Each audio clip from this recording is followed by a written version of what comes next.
Bismillahirrahmanirrahim. Alhamdulillah, alhamdulillah, segala puji dan syukur kepada Allah Subhanahu wa taala di atas limpah kurnia dan rahmat kasih sayangnya.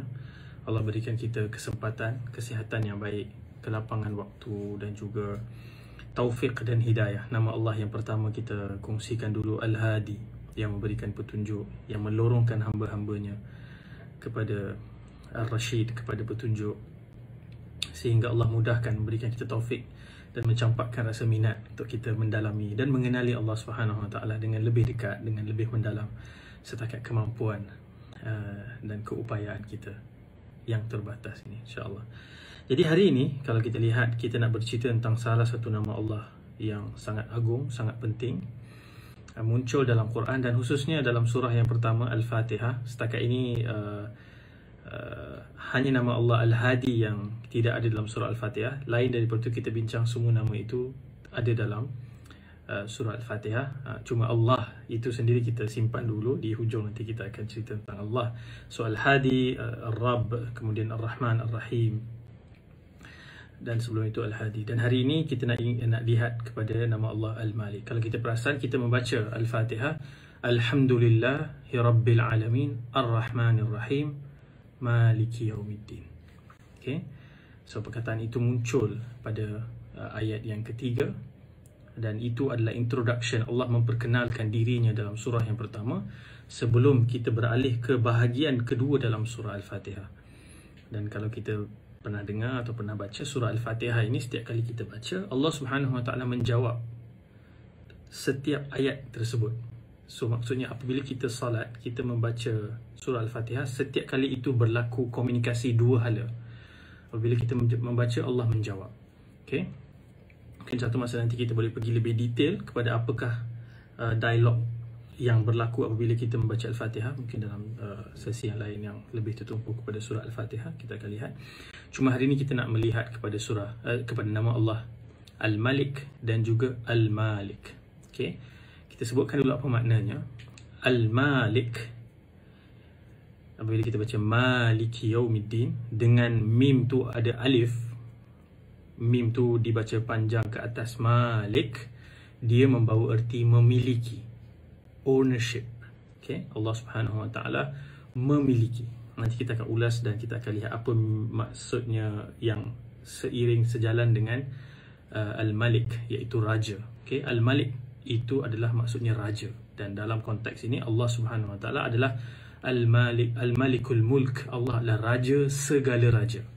Dan di poster pun kita letakkan maksud yang paling dekat dengan Al-Malik itu adalah Maharaja. Allah itu Maharaja. Kenapa penting untuk kita belajar dan memahami dan mendalami nama Allah ini? Hari ini kita berada di satu zaman yang mana manusia semakin obses dengan dua benda ni. Satu, dia obses dalam ingin memiliki. Kemudian yang kedua, dia obses untuk bagi dia ada kuasa yang mutlak. Dia ada full authority, dia boleh berbuat menurut kehendaknya tanpa ada orang yang boleh menidakkan atau membantah perbuatan ataupun tindakan ataupun cara fikir dia. So ini adalah dua aspek yang seolah-olah memberikan freedom kepada manusia. Sebab tu hari ini kita lihat misalnya dalam isu harta, kita hidup di zaman yang semakin materialistik. Ini bukan hanya pandangan Islam. Kalau kita baca pandangan ahli psikologi, para pakar sosial daripada dunia barat pun, mereka melihat bagaimana perubahan daripada era ke era, dan bila kita masuk ke era industri dan seterusnya sekarang ke era teknologi dan juga revolusi digital, kita lihat bagaimana satu, harta mudah dimiliki berbanding sebelum ini, tetapi ada keseimbangan yang hilang sehingga manusia lebih utamakan harta, materialism, dan menyampingkan kemanusiaan dan sifat ataupun moral. Dan ini sehingga ke tahap kemudian bukan hanya kita lelah memiliki, kita obses mengejar, yang kemudian kita lihat orang yang paling banyak memiliki pun akhirnya sampai ke satu titik mereka rasa kosong setelah memiliki demikian banyak. Kemudian ada pula trend yang patah balik ke arah kurang memiliki, yang kita panggil minimalism, kan? Ini ada satu trend yang sangat menarik. Kalau kita lihat misalnya Jepun, orang Jepun memang sangat minimalis, kan, hidupnya. biliknya, rumahnya pun simple. Sebab tu kita ada Marie Kondo. siapa pernah kenal Marie Kondo, dia ajar satu teknik ataupun satu filosofi, hanya tinggalkan barang yang spark joy. Yang lain semua declutter, buang. Dan jangan hidup macam dikerumuni barang-barang kan. Kalau kita lihat kadang-kadang kita buka wardrobe kita terkejut bila dan bagaimana sebanyak ini baju kita boleh kumpulkan, sebab kita rasa obsessively nak membeli dan memiliki, dan itu growing. Dan sampai ke tahap bila kita rasa itu towards benda terhadap barangan, pakaian, mungkin gadgets, mungkin perhiasan. Demikian juga terhadap orang. Kita invest in relationship, which is kalau kita lihat daripada sudut positif, bagus, membina hubungan cinta, kasih. Tapi ada yang membawa sampai ke tahap dia hilang keseimbangan, sehingga dia meletakkan attachment dia penuh kepada satu-satu orang. Apabila berlaku kematian atau lost of loved ones, suddenly dia hilang pertimbangan, dia lost, sebab dia letakkan semua attachment dia, rasa kepemilikan dia itu kepada perkara yang sementara. Nanti kita akan lihat betapa nama Allah Al-Malik ini boleh memberikan kita peace of mind dan juga menjadi terapi apabila kita melalui waktu-waktu duka, apabila kita kehilangan seseorang ataupun kehilangan harta benda kan, which sakitnya detachment itu. Okay? Dan lebih serius apabila kita lihat, apabila kita obsesif dengan kita memiliki full authority, kita rasa we are the king of our life, kita adalah raja diri kita, sampai kita ke tahap kita mempersoalkan hukum Tuhan. Dan ini berlaku dalam konteks kesombongan. Misalnya, saya bagi contoh, ini juga dikemukakan oleh beberapa orang penulis dan pengkaji yang menyebut sekarang kita ada movement yang seolah-olah tidak ada siapa yang boleh menentukan apa yang aku cakap, apa yang aku buat dan apa yang aku nak pakai. Misalnya apabila bercakap tentang hijab ataupun menutup aurat, ini bukan hanya untuk orang perempuan, orang lelaki pun sama. So my body, my choice. So dia kata this is mine. So dia faham dalam konteks dia memiliki sepenuhnya tubuh ini, dia tidak ada Tuhan atau tidak ada kuasa yang melebihi kuasanya untuk menentukan dia perlu berpakaian seperti apa atau bagaimana. Ataupun dia dalam konteks dia memiliki kepimpinan atau dia memiliki harta, dia rasa tidak ada hukum, tidak ada pihak atau mana-mana entiti yang boleh menentukan bagaimana dia nak uruskan kuasa dan harta dia. My wealth, my way. My authority, my way. My way or highway kan. Seolah-olah dia merasakan dia ada full authority. Dan hari ini kita nak lihat nama yang saling berkait ini. Satu, dia adalah Raja Allah Al-Malik. Yang kedua, Allah juga Al-Malik. Dia Raja yang memiliki segala sesuatu. Dan penting untuk kita faham dua nama Allah ini supaya nanti kita boleh rawat hati kita daripada rasa memiliki sesuatu sepenuhnya, dan juga apabila kita ada kuasa, kita ada authority, kita abuse power tu. Dan abuse ni bukan hanya berlaku dalam konteks politik kan, bila jadi diktator, dia abuse rakyat dia zalimi, dia bom. Berapa banyak peperangan hari ini hanyalah kerana satu orang nak pertahankan kerusi dan jawatan dia. So dia bunuh ratusan ribu, dia menyebabkan jutaan manusia kehilangan tempat tinggal, menjadi pelarian, anak-anak rosak kehidupan mereka, cacat disebabkan serangan bom, penyakit dan sebagainya, dan tidak mendapat pendidikan, dan satu generasi itu hilang disebabkan dia seorang nak pertahankan kerusi yang dirasa dia Malik, dia raja. So tak ada orang boleh bangkang dia, siapa bangkang dia, dia akan hapuskan, musnahkan. Okay. Dan hari ini juga kita akan lihat, saya akan bawakan contoh juga daripada siapa pernah menonton The Crown, satu siri yang mendapat rating yang sangat tinggi, menceritakan tentang kehidupan keluarga diraja, salah satu kerajaan yang paling besar pernah disaksikan dalam sejarah akhir-akhir ini, iaitu kerajaan British. Nanti kita akan lihat apabila kita sampai kepada situ. Okay?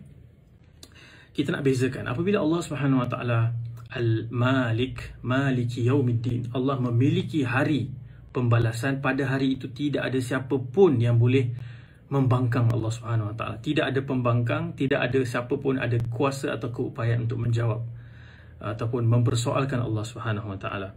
Dan Allah Subhanahu Wa Taala sendiri sebut hal ini dalam surah Al-Anbiya. Siapa yang mengambil nota boleh catatkan surah yang ke-21 ayat yang ke-23. Kadang-kadang dalam culture kita nak meletakkan seorang pemimpin itu accountable, kan? Kita ada check and balance, kita ada scrutiny, kita scrutinize tindakan dia di parlimen dan sebagainya. Itu sistem yang diwujudkan sebab kita nak kena make sure manusia ni ada check and balance. Dia tak boleh ada absolute power. Absolute power corrupts absolutely. Tapi berbeza dengan Allah Subhanahu Wa Taala. Allah Subhanahu Wa Taala tidak perlukan check and balance, dan kita tidak ada hak untuk mempersoalkan tindakan, perbuatan atau apa saja yang ditentukan oleh Allah Subhanahu Wa Taala. Dan Allah sendiri sebut dalam surah Al-Anbiya tadi, surah yang ke-21 ayat yang ke-23, la yus'alu amma yaf'alu. Allah kata ia tidak boleh ditanya tentang apa yang ia lakukan, tetapi wahum yus'alun. Kita semua inilah yang akan ditanya. Setiap seorang daripada kita akan ditanya. Bahkan setiap organ yang Allah bagi yang kita rasa fully milik kita ni, ini semua nanti akan ditanya. Ini hanyalah amanah. Dan memang pada hari akhirat, lidah akan terkunci, mulut tidak berbicara. Yang akan berbicara, menjawab di hadapan Allah Subhanahu Wa Taala adalah tangan dan kaki kita sendiri. Kerana dia yang akan ditanya, bukan Allah yang dipersoalkan. Dan berbeza dengan ownership yang Allah Subhanahu Wa Taala ada terhadap kita ialah apabila kita ada ownership, kita tidak sepenuhnya memiliki. Misalnya dalam konteks kita ada pekerja, ya, dia bekerja, in a sense dia adalah milik, ataupun dia bekerja dengan syarikat kita, kita menentukan apa kerja yang dia buat dan gaji dibayar sekian-sekian, tapi dia ada barrier, dia setakat dalam hubungan kerja. Dia ada waktu lain, dia bercuti, kita tak ada kepemilikan terhadap dia. Dan ataupun dalam urusan fikiran dia, perasaan dia tidak ada. Dan kalaupun manusia memiliki barang atau manusia dalam konteks hamba dulu pun, dia hanya ada tempoh tertentu, sama ada dia mati atau barang tu rosak dan kepemilikan itu akan berakhir. Kalau sebelum ni kita pernah ada contoh, kan, kita kata rumah hak milik kekal. Sebenarnya secara realitinya tidak ada hak milik kekal itu. At the moment yang paling fragile, kita boleh mati bila-bila. Bila momen itu datang, dan semua ownership ini akan berpindah milik. Tetapi Allah Subhanahu Wa Taala, bila Allah Subhanahu Wa Taala ada ownership, kepemilikan Allah mutlak dan selamanya. Kita semua akan meninggalkan apa yang kita miliki, yang sebenarnya Allah pinjamkan. Tapi semua yang Allah miliki pada hakikat ini selama-lamanya milik Allah Subhanahu Wa Taala, tidak ada expiry date. Dia yang menciptakan, dia yang memiliki. Dan apabila kita lihat dari sudut attachment, sebab tu bila kita faham Allah sebenarnya yang Al-Malik, kita tahu kita ada limitation apabila kita develop attachment kepada harta, kepada kemasyhuran, kepada jawatan, kepada orang-orang yang tersayang. Kita tahu satu masa nanti sama ada kita akan diambil atau salah seorang ahli keluarga yang kita sayang ini akan diambil. Sebab tu bila kita mendapat perkhabaran, khususnya apabila ada orang meninggal dunia, kita sebut inna lillahi wa inna ilaihi raji'un. Kita datang daripada Allah, dikembali kepada pemilik asalnya. Sebab tu dalam sirah kalau kita baca, ada para sahabat yang apabila mereka join perang, mereka tercedera dan kaki mereka dipotong atau tangan mereka dipotong. Ada dialog-dialog yang dirakamkan dalam sirah apabila mereka menyebut, ini adalah milik Allah dan Allah mengambil miliknya. Aku tidak ada apa-apa komplain, dan Allah hanya ambil satu tangan. Dan yang lain-lain ni Allah masih biarkan untuk aku enjoy for free. Satu kali kita tengok benda yang Allah bagi ni semua for free. Dan bila kita faham Allah yang memiliki dan ia adalah amanah, kita sedar bahawa kita tak boleh berbuat sewenang-wenangnya, sebab ini semua akan dipersoal. Sebab tu bila kita hidup, kita bertanggungjawab kepada Allah SWT untuk menjaga tubuh badan kita. Kita makan, kita minum, itu semua ada peraturannya. Satu, konsep halal dan haram. Kita tak boleh suka hati aku nak minum halal perkara haram ke, nak makan. It's my body. Excuse me, it's not entirely yours. Dia adalah amanah yang Allah SWT bagi, dan Allah akan soal tentang amanah ini. Okay? Dan juga demikian dalam aspek lain, Allah beri kita sistem tubuh badan, kita perlu tidur. Sebab tu ada hadis apabila sahabat datang bagi tahu dia tak nak kahwin, dia nak selamanya beribadah, dia tak nak tidur pada waktu malam, dia nak selamanya beribadah, dia tak nak makan sebab dia nak selamanya berpuasa. Nabi marah, Nabi kata, ini man raghiba an sunnati falaysa minni.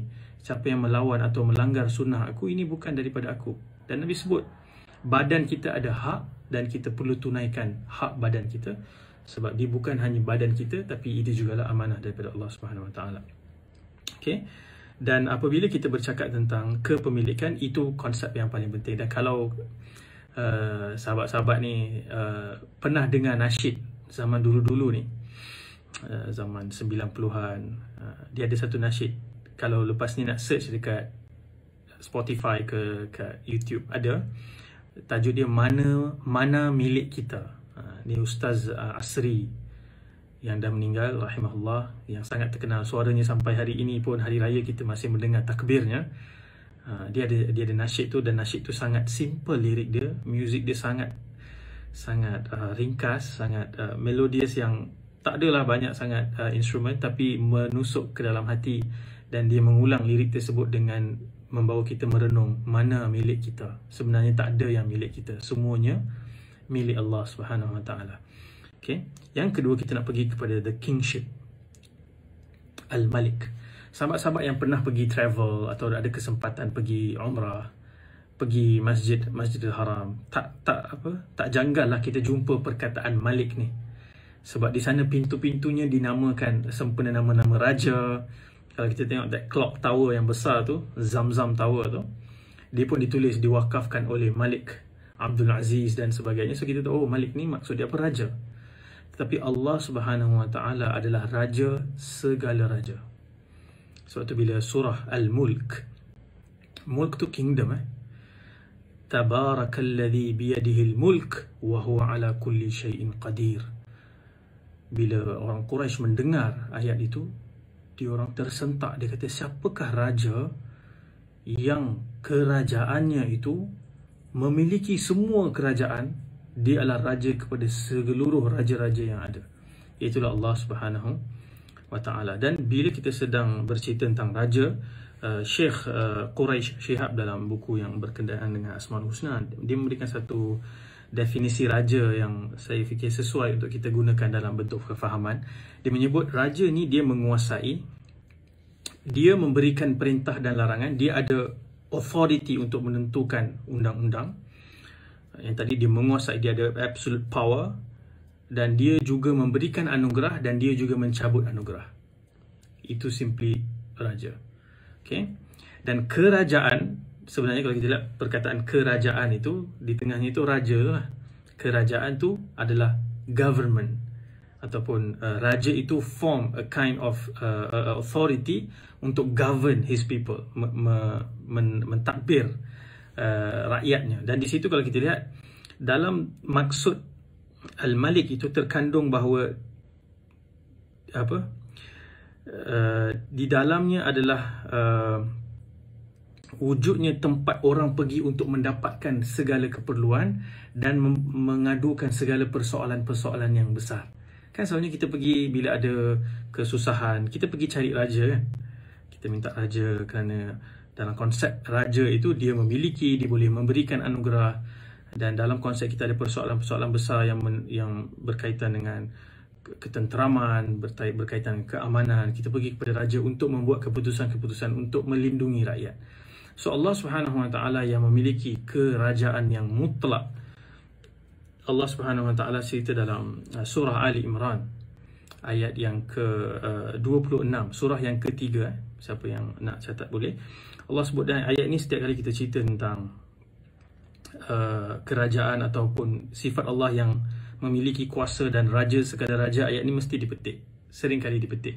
Allah kata, Qulillahumma malikal mulki tu'til mulka man tasha. Allah kata apa? Katakanlah wahai Muhammad, wahai Tuhan yang mempunyai kuasa pemerintahan. Tu'til mulka man tasha, engkaulah yang memberi kuasa pemerintahan kepada siapa yang engkau kehendaki. Wa tanzi'u mulka mimman tasha, dan engkau juga mencabut pemerintahan ataupun kuasa daripada sesiapa yang engkau kehendaki. Wa tu'izzu man tasha wa tudhillu man tasha, engkau memberikan kemuliaan kepada siapa yang engkau kehendaki dan engkau menimpakan kehinaan kepada siapa yang engkau kehendaki. Biyadikal khair, dan di dalam tangan dan genggaman emulah ya Allah segala kebaikan. Dan Allah kata, innaka ala kulli syai'in qadir, dan sesungguhnya ya Allah engkau di atas segala sesuatu maha kuasa, full absolute power. Sebab tu kalau kita faham dalam konsep raja di dunia, semakin besar kerajaan itu, raja itu, sebenarnya semakin limited kuasa dia. Sebab bila semakin ramai, dia semakin susah nak manage, dan dia perlu letak menteri, dia perlu letak governor, dan dia hanya mendengar permasalahan orang rakyat kecil yang daripada jauh tu melalui telefon rosak ni. Kadang-kadang sampai kat dia tu dah different story dah, kan. Most of the time begitulah, kan. Dan raja di dunia ni, dia kuat selama mana dia ada tentera yang setia mempertahankan dia. The moment tentera turn their back ataupun decide untuk tumbangkan raja tu, dia akan ditumbangkan. Dia sangat tidak stabil dan juga sangat tidak berkuasa. Berbeza dengan Allah Subhanahu Wa Taala, setakat satu negara punya raja dah tak boleh nak dengar semua suara rakyat. Allah Subhanahu Wa Taala memiliki kerajaan yang menguasai seluruh alam semesta. Allah mendengar semua rintihan, semua bisikan hati. Siapapun yang mengadu kepada Allah Subhanahu Wa Taala, semua aduan kita, semua permintaan kita sampai dan dijawab dan diuruskan oleh Allah Subhanahu Wa Taala. Dan apabila hal ini kita fikir, macam mana raja manusia ni dah tak boleh nak kontrol dah bila kerajaan dia besar sikit. Tetapi Allah Subhanahu Wa Taala sebut dalam surah Ar-Rahman, surah yang ke-55, Allah kata apa? Surah ke-55 ni ayat 29, Allah kata yas'aluhu man fis samawati wal ard. Sekalian makhluk yang ada di langit dan di bumi sentiasa meminta hajat dan memohon kepadanya. Bayangkan, serentak setiap waktu, dan kita meminta dengan bahasa yang berbeza-beza pada waktu yang berbeza-beza. Logically, kalau kita ada sistem komputer pun dia boleh crash. Dia tak boleh handle that much of data yang masuk, kan. So much constant selama-lamanya demikian. Tapi Allah kata kulla yaumin huwa fi sya'an. Dan setiap masa itulah dia dalam urusan mentadbir makhluk-makhluknya. Subhanallah. Semut yang berada di dalam sarangnya di dalam tanah, ikan-ikan di lautan, burung-burung di udara, semua segala macam serangga di segenap belantara hutan, binatang, manusia, semua ada hajat, semua minta. Kerajaan Allah adalah kerajaan yang menguruskan semua tanpa sedikit pun rasa letih, tanpa sedikit pun kesusahan. Itulah kuasa mutlak kerajaan Allah Subhanahu Wa Taala. Dan bila Allah ada kerajaan mutlak, Allah berbuat mengikut kehendaknya. Dia tak perlu ada undang-undang yang menentukan tindakan dia betul atau salah. Dan dia ada absolute power and control. Berbeza dengan kalau raja di dalam konteks dunia. Kat sini saya nak bagi contoh. Selalunya kita idam-idamkan kalaulah kita boleh jadi raja, kan? Tinggal di istana, semua perkara diuruskan. Nak makan, belum sempat nak minta dah dihantar. Nak pergi bercuti, mewah, ada resort sendiri. Basically hidup tu like a dream life. Tapi bila kita sebenarnya membaca biografi ataupun menonton series yang macam The Crown yang saya sebutkan tadi, The Crown ni dia menggambarkan salah satu kingship ataupun kingdom yang terbesar di dunia, kan. Dia ada istilah the sun never sets on British Empire. Matahari tidak terbenam di British Empire. Baru nak terbenam dah masuk daerah-daerah baru. Begitu besar dan luas. Tapi kalau kita go through deeply kehidupan the royal families tu, sebenarnya mereka tidak ada full kingdom ataupun authority pun. Mereka nak cakap apa pun mereka perlu berhati-hati. Ada perkara yang mereka boleh cakap, ada yang tak boleh cakap. Ada perkara yang mereka tak boleh ada pandangan peribadi yang diketahui oleh umum. Dan sampailah ke tahap nak kahwin dengan siapa pun mereka tidak ada kuasa untuk simply buat decision jatuh cinta nak kahwin dan kahwin, tak ada. Dan yang terkini kita lihat bagaimana puteri raja di Jepun, princess, apabila peraturan yang ditetapkan menyekat mereka kalau berkahwin dengan orang biasa, mereka perlu dilucutkan kedudukan daripada keluarga diraja, dan wanita itu memilih untuk dia nak hidup sebagai manusia biasa demi hidup dengan orang yang dia sayang. Raja yang tidak ada kuasa untuk menentukan pasangan dia pun ataupun hidup mengikut kehendak dia sepenuhnya, tidak ada. Dalam cerita The Crown pun kita lihat sama.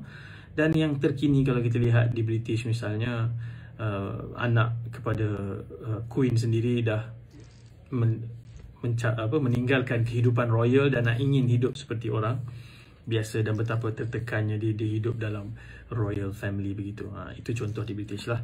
Contoh di Malaysia ni tak apalah, kan takut ni jadi episod yang terakhir pula kan.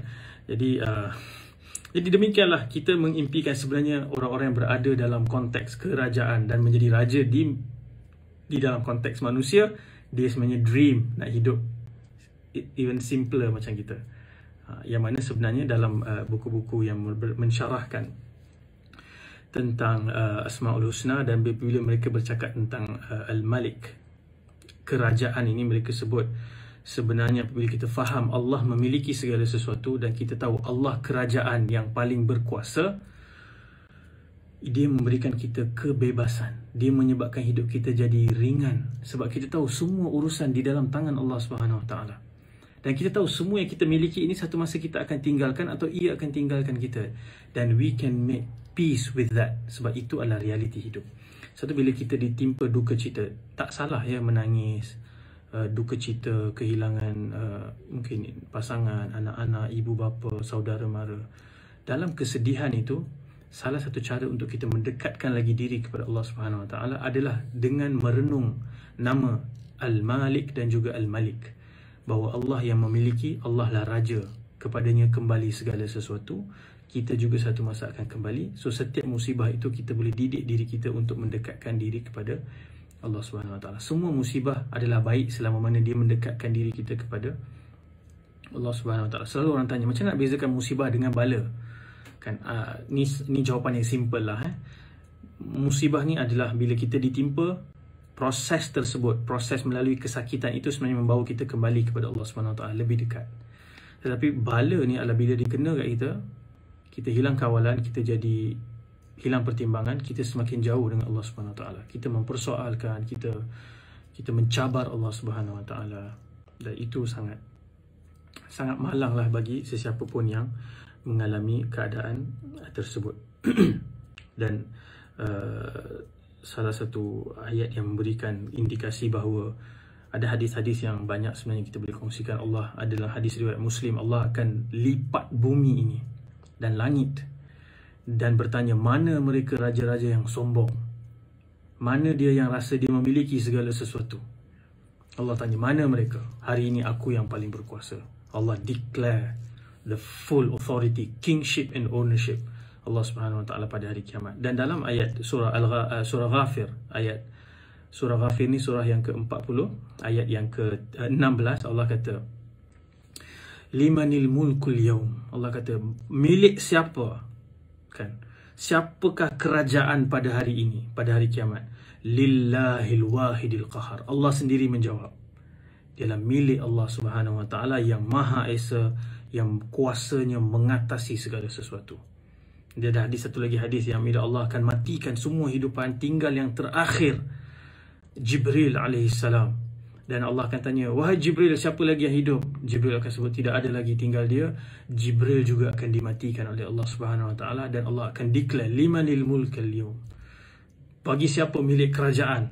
Lillahil wahidil qahar. Allah yang maha kuasa kekal, kuasanya mutlak, kepemilikannya mutlak selama-lamanya. So bila kita kenal nama Allah ini, dia ada banyak kesan yang kita boleh berlaku pada diri kita, seperti yang kita sebutkan tadi. Dan di sini kita nak kongsikan 5 perkara macam mana nak hidup dengan nama Allah ini. Okay, yang pertama, kita kena sedar bahawa kalau orang itu berada di puncak kuasa, dia kena tahu Allah berikan kuasa, Allah tarik kuasa, Allah muliakan siapa nak, Allah hinakan siapa yang dia nak. So jangan sombong, jangan jadikan kuasa itu untuk abuse siapa-siapa. Okay, itu untuk orang yang ada kuasa. Bagi orang yang ditindas, orang yang selama ini ditekan, tidak mendapatkan keadilan. Even tadi petang saya terbaca berita tentang bapa kepada salah seorang kanak-kanak, Nur Jazlin, kalau tak silap. Saya masih ingat kes ni waktu berlaku, saya pun masih remaja waktu tu. 14 tahun lalu anaknya dibunuh dalam keadaan yang amat kejam, dibuang dalam beg. Tapi kemudian dia mengadu bahawa nasibnya ataupun keadilan tidak dapat ditegakkan untuk dirinya. Bagi orang yang seperti ini, ya, ada orang yang menggunakan kuasa, salah guna kuasa, membela golongan yang zalim, rasuah dan segala macam bentuk corruption yang berlaku hari ini boleh seolah-olah membebaskan orang yang jahat dan tidak memberikan keadilan kepada orang yang ditindas ni. Tapi yakinlah Allah Raja segala raja, pada hari dia melakukan pertimbangan. Maliki yaumiddin. Dia memiliki dan dia raja pada hari tersebut, hari pembalasan. Siapapun yang berbuat zalim tidak akan terlepas, siapapun yang teraniaya dia akan mendapatkan keadilan dan hak dia di hadapan Allah Subhanahu Wa Taala. Dan itu akan memberikan kita kelegaan dan keyakinan dan harapan bahawa kalau di dunia ini aku tidak mendapatkan keadilan, di akhirat nanti pasti Allah Subhanahu Wa Taala tidak akan tinggalkan orang-orang yang tidak mendapatkan keadilan. Itu yang pertama. Yang kedua adalah kita menjaga segala pemberian Allah Subhanahu Wa Taala. Bahkan Allah berikan kita semua organ ini, ya, in a way dia milik kita lah, dipinjamkan. Sementara dipinjamkan tu, apabila kita ada kepemilikan terhad ni, kita ada amanah untuk menjaga. Sebab tu kita tak boleh sewenang-wenangnya makan, minum atau melakukan perkara-perkara yang merosakkan badan, mengubah ciptaan Allah Subhanahu Wa Taala dan sebagainya. So ini milik Allah, akan dipersoalkan nanti, kan? Dan tangan dan kaki ini akan bercakap di hadapan Allah. Jadi kita jaga dengan baik. Dan dalam konteks yang sama, kita sedar bila Allah pemilik mutlak, ada perkara-perkara yang Allah suruh lakukan, sebenarnya dia ada, He has the say, not us. Contoh tadi kita sebut, ada orang yang chanting satu slogan, my body, my choice, my this, my that. Dalam konteks itu, dia ada dua. Satu, orang yang tahu hukum tu tapi dia mungkin malas, dia lalai. Kita faham itu kelemahan. Tapi ada orang yang dalam konteks ni dia sombong terhadap Allah SWT yang menciptakan dan bagi dia semua kelebihan itu. Dia mempersoalkan, siapa nak bagi aku arahan untuk menutup bahagian tubuh dia begitu dan begini. Ini meletakkan dia dalam sangat bahaya. Sebab dia mencabar kerajaan dan kekuasaan dan kepemilikan Allah SWT. Bila-bila Allah nak, Allah boleh ambil. Allah boleh ambil balik. Itu yang kedua, jaga dan tunduk kepada Tuhan yang memiliki, okay, dan merajai apa yang kita dipinjamkan, kita miliki hari ini sementara. Okay. Yang ketiga tadi, kita sebutkan bahawa Imam Al-Ghazali dalam bukunya, menarik sebenarnya, dia menggambarkan sebenarnya dalam setiap diri kita ni ada kerajaan, yang mana kita mentadbir. Dan sebenarnya kita mentadbir hawa nafsu kita, kita mentadbir anggota tubuh badan kita. Kita ada kingship dan kita ada ownership terhadap bagaimana kita menguruskan diri kita sendiri. Dan itu sudah cukup mengesankan bahawa in a way kita adalah raja, dan sebelum kita mempersoalkan kerajaan Allah dengan kuasanya, kita uruskan diri kita.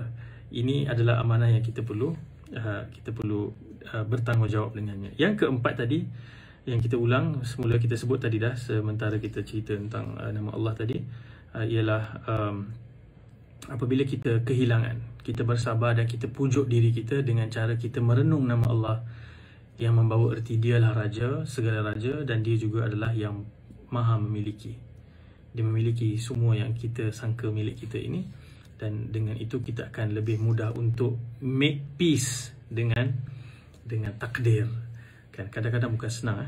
Cuba bayangkan orang yang selama ni sihat, tiba-tiba dia kehilangan anggota tubuh badan dan terlantar, bedridden. Dan itu menyebabkan dia, saya tak tahu macam mana anyone yang go through that situation, yang ada self-thought, ada banyak persoalan yang timbul, dan salah satu terapi dan salah satu cara untuk kita merawat itu dengan nama-nama Allah Subhanahu Wa Taala. Dan salah satu yang penting itu adalah raja dan memiliki sifat dan kuasa Allah Subhanahu Wa Taala. Dan yang terakhir, ini yang saya nak pesan juga pada diri saya dan sahabat-sahabat semua, kita berdoa dan kita meminta dengan nama Allah ini. Cuma ada satu lagi angle yang saya akan tutup dengan hadis ini, insyaAllah. Kalau lepasnya ada soalan, boleh kemukakan soalan. Kita dah lebih kurang berapa minit ni, 30 minit lebih kurang.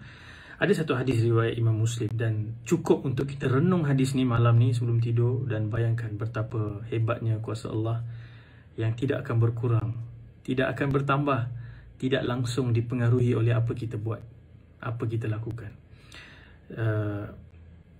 Hadis ini hadis kursi. Bila sebut hadis kursi, maksudnya Allah yang berkata. Allah kata, ya ibadi, wahai hamba-hambaku, lau anna awwalukum wa akhirukum, kalau yang paling awal daripada kamu, iaitu Nabi Adam AS, wa akhirakum, yang paling akhir daripada kamu, tak tahulah siapa yang paling akhir kan, wa insakum wa jinnakum, dalam kalangan manusia dan juga dalam kalangan jin. Manusia je kita tak tahu dah berapa trilion manusia atau lebih daripada itu. Kemudian jin pula,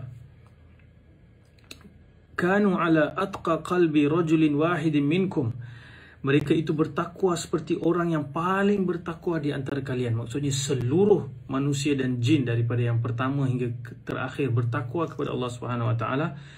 Allah kata, ma zada dhalika fi mulki syai'an, ia tidak menambah walau sedikit apa pun terhadap kekuasaanku. Allah tak perlukan langsung ibadah kita. Kita yang perlukan Allah Subhanahu Wa Taala. Kita yang mendapat manfaat apabila kita menghambakan diri kepada Allah Subhanahu Wa Taala dan beribadah. Allah tidak mendapat sebarang manfaat. Tidak zada dzalika fi mulki syai'an, tak ada satu apa pun bertambah daripada kekuasaannya walau sedikit pun. Dan Allah sebut lagi, Allah kata, ya ibadi law anna awwalukum wa akhirakum wa insakum wa jinnakum kanu ala afjari qalbi rajulin wahidin ma naqasa dzalika min mulki syai'an. Dan jika orang-orang yang terdahulu dan yang terakhir daripada kamu, yang daripada awal hingga terakhir manusia dan jin, mereka berhati jahat seperti orang yang paling jahat di antara kalian, tidak akan mengurangi kekuasaanku walau sedikit. Buatlah jahat macam mana pun, kita sebenarnya tak mengganggu kingdom Allah Subhanahu Wa Taala, tidak mengurangi sedikit apa pun daripada kekuasaan Allah Subhanahu Wa Taala. Apabila kita derhaka, kita yang rugi, Allah tak rugi. Bila kita beribadah, kita yang untung, Allah tak untung. Dan hadis ini ada satu lagi versi, apabila daripada awal sehingga akhir seluruh manusia dan seluruh jin berdoa, minta semua benda yang kita minta, dan Allah bagi semua yang seluruh manusia dan jin minta. Allah kata tidak berkurang daripada kekayaan Allah Subhanahu Wa Taala walau sedikit apa pun. So kita bila baca hadis macam, yo, let's us like, minta je lah apa-apa. Yes, minta je lah apa-apa. Seluruh umat manusia, seluruh jin manusia daripada awal yang sehingga yang ke akhir minta pun sedikit pun tidak akan berkurang daripada kekuasaannya. Berbeza dengan manusia. Kalau manusia ni raja, kalau dia bagi semua, habislah bankrupt dia, kan? Kalau raja pun kita yang bagi, dengan kita bayar cukai dan sebagainya, bukan dia yang bagi. Jadi mungkin itu saja untuk hari ini. Subhanallah, satu nama Allah yang penting, dan moga-moga lepas ni kalau kita baca Al-Fatihah, bila kita sampai dekat Maliki Yaumiddin, kita merenung bahawa Allah memiliki segala sesuatu, Allah raja segala raja, dan khususnya dalam ayat tu, dia memiliki hari pembalasan. Pada hari itu tidak ada lawyer yang akan boleh membantu kita, dan kita semua akan berdiri one to one dengan Allah Subhanahu Wa Taala, menjawab di atas semua amanah yang Allah berikan dalam bentuk kepemilikan kita, dan juga amanah dalam bentuk kuasa, kan? Kuasa bukan mesti dalam politik, bukan mesti dalam syarikat, dalam keluarga, kan? Hadis yang sebut kullukum mas'ulun, kullukum ra'in wa kullukum mas'ulun an ra'iyatihi, itu versi panjangnya tu, kalau kita baca sebelum tu, dia memberikan isyarat kepada seorang lelaki akan ditanya tentang keluarganya, seorang isteri akan ditanya tentang rumah dan anak-anaknya, kemudian seorang pemerintah akan ditanya tentang rakyatnya. Dan Allah dan Nabi kata, semua kamu mengembala ataupun pengembala, kamu semua akan dipersoalkan di atas gembalaan kamu. Semoga-moga Allah Subhanahu Wa Taala jadikan kita ni orang yang lembut hatinya, sentiasa merenung dan merasai kuasa kerajaan Allah yang mutlak dan kepemilikan Allah yang kekal selamanya. Jadi segala yang baik itu daripada Allah Subhanahu Wa Taala, dan yang terkurang itu daripada kelemahan saya. Jadi kalau ada soalan, kita boleh lihat satu dua soalan kalau kita sempat, ataupun ada lagi rakan-rakan yang nak komen, nak tinggalkan feedback, bagaimana kita boleh improve lagi, ataupun kita boleh tambah baik supaya lebih mudah, lebih senang untuk faham. Okay, ini ada soalan daripada sedari. Bagaimana kalau kita pernah menzalimi diri dan orang lain in term of Al-Malik? Segala bentuk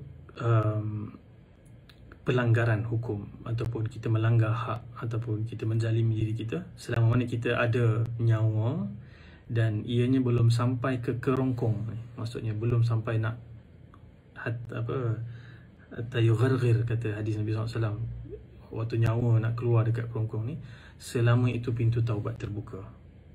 Jadi apa saja bentuk kezaliman yang kita lakukan terhadap diri kita atau orang lain, apabila kita kenal dan kita tahu Allah akan menghitung dan mengadili kita di hari akhirat, kita bertaubat dan tinggalkan serta-merta apa yang kita lakukan dalam bentuk kezaliman, dalam apa sahaja keadaan, kita tinggalkan. So saya rasa itulah jawapan kepada soalan tu, bagaimana kita kalau pernah menzalimi diri dan orang lain. So kita perlu bertaubat, kita kembali dan kita betulkan apa yang silap. Okay, ini ada soalan tadi, boleh minta ulang poin yang kelima tadi, kurang jelas. Poin yang kelima tadi kita cerita tentang hadis yang memberikan 3 sisi, bahawa kerajaan Allah, kepemilikan Allah tidak terkesan walau apa kita buat. Kita buat baik sebanyak mana pun, ia tidak menambah kebaikan ataupun kelebihan kekuasaan Allah walau sedikit. Kalau kita buat jahat macam mana sama sekali pun, Allah Subhanahu Wa Taala tidak terjejas kekuasaannya. Dan bila kita doa, kita minta apa sahaja dan Allah bagi semua permintaan kita, ia juga tidak mengurangi sedikit pun daripada kekuasaan Allah. So daripada situ kita faham, satu, kita berdoa lah sebanyak-banyaknya kepada Allah, dan kita kena ada attitude. Kadang-kadang kita rasa bila kita beribadah, we do favor to Allah Subhanahu Wa Taala. Like macam Allah dapat benefit bila kita salat, bila kita bangun subuh. Allah tak benefit apa pun, kita yang mencari benefit. So okay, kita buat, kita dapat benefit. Allah tidak untung, Allah tidak rugi sama sekali dengan apa yang kita lakukan. Allah king yang tidak perlukan apa-apa daripada hamba-hambanya. Self-sustained, all powerful, all authority, the highest, king of all kings. So mungkin kalau itu dapat memberikan sedikit kejelasan. Okay, ada soalan lain? Adakah?